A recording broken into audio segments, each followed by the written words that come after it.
country.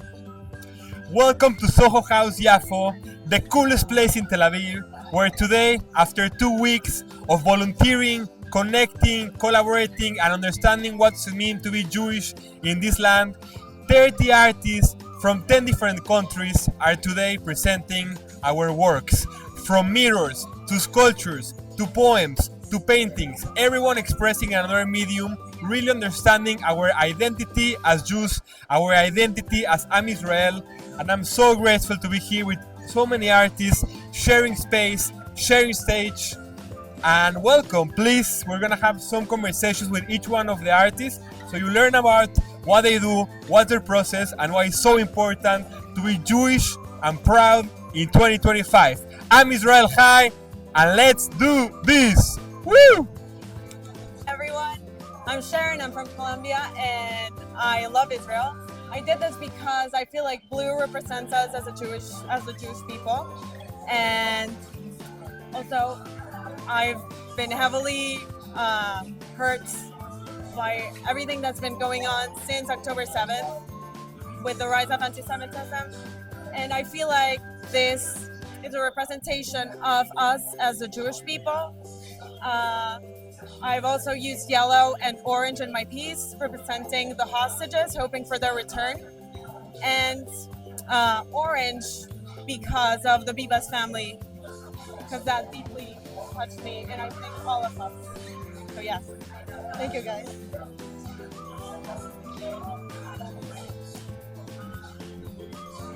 It also says, hi, I'm Jacqueline Ganzoni, and this is my piece, which is photography, and it is called Glatt is a Zionist. And I believe that Israel is God's creation and it's his idea. So for those who are coming against Israel, you're not only coming against his people, you're coming against the Lord himself. So that's why it's called God is a Zionist. This is representative also of the fruit from the Garden of Eden. I forget the name, but I hope you like it. Yay!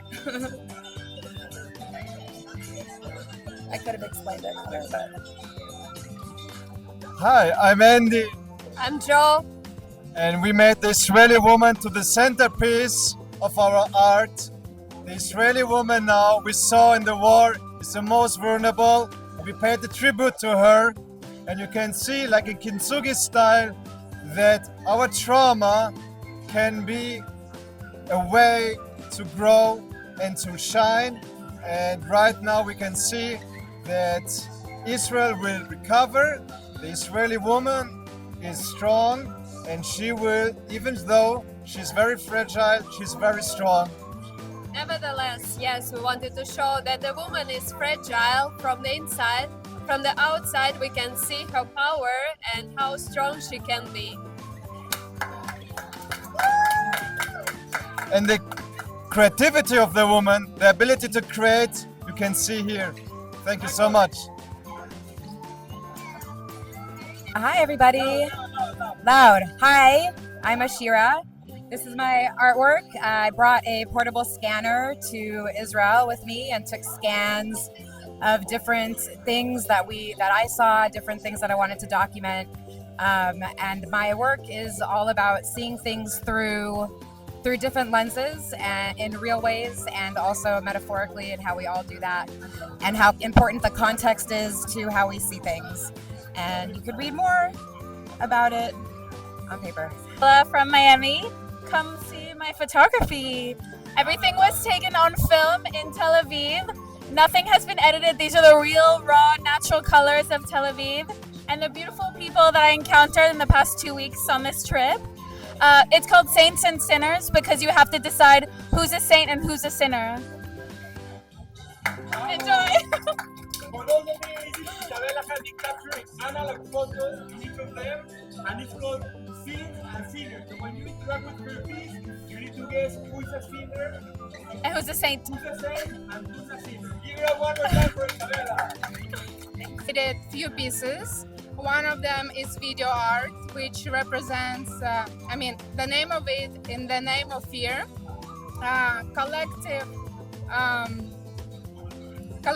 collective language of fear that expressed through color. I ask every person what color pops in your head when you think of fear. And it's incredible because almost everyone said the same name, even though the fear expressed for them in different way. But at the end of the day, it's the same feeling. And it doesn't matter what you fear of. Unfortunately, I don't have earphones. If you leave me email, I can send it to you and you can watch and hear. And another pieces are paintings. So first one called Shelter. This is expression of me connecting to my thoughts and basically finding the shelter in my thoughts where I feel safe and secure. Like recently we're experiencing the rockets exploding above our heads, and I found a peace in my thoughts, and that was very powerful, so I wanted to express that. And also the nose, which means where intuition meets the logic, because I feel that my sensitivity opens the door and for the voice of intuition, and I truly can predict and feel things that are going to happen or happening right now. And Anna! Bravo, Laura! You're for Laura! I am Anna from New York City, and these are my pieces. It's called Evolving. Each one is supposed to represent a human or the human experience. It can be interpreted in any way you want. They all have different layers, textures, just like the human experience. So as we move through life, we are constantly interacting with others, with ourselves, with the environment around us, and it's going to leave an impact on us after a conversation, after a year. And so each one of these little marks and imperfections is supposed to represent the different changes and impacts that the world has on us. Thank you, Anna. Hi everyone, I'm Veronica. I'm from Finland and I'm here in Israel presenting you my artwork that I did during this trip. And it was mostly inspired by this trip in general, Israel. I wanted to include some things that inspired me throughout this time that I was here in Israel. And we painted these grapefruits on the bomb shelters in Ofakim. And it was a really inspiring moment for me, and I wanted to include it in the art. Soho House.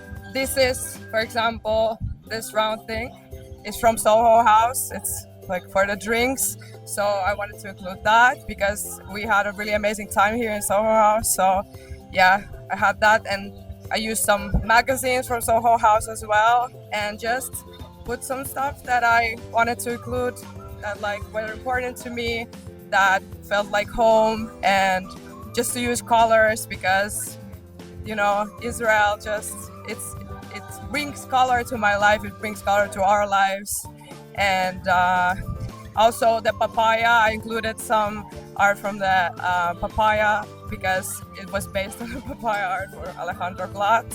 And also the books are my friend's books that I borrowed. He lives here in Tel Aviv. Here I have a memorial of 12 of over 60 pets and animals that lost their lives on October 7th. I have a candle lit for each of them as a memorial for them, and their paintings are here, their names are here as well. I like to paint on repurposed objects for many reasons, but I think there's a lot of meaning in finding a found object and giving it a new life. Like Alejandro said, we found this literally in a little thrift dump yard that was just laying somewhere, and we took it, we brought it to new life, and I created this memory of the animals that are lost. Everyone remembers human lives that are lost, and of course that's obviously so devastating, but the people's pets are their family too, and it was very hard for me to even find images of pets in news articles since humans take such a forefront as they should, but I wanted to make a memory of the pets as well that have lost their lives, and this is pieces dedicated to them. And the middle, of course, is Israel High. Israel High! Congrats, Shana! And Liora and Anna, you want to present your collaboration? Hi, I'm Jackie. I'm from Mexico, and I am showcasing my way of expressing art in this strip.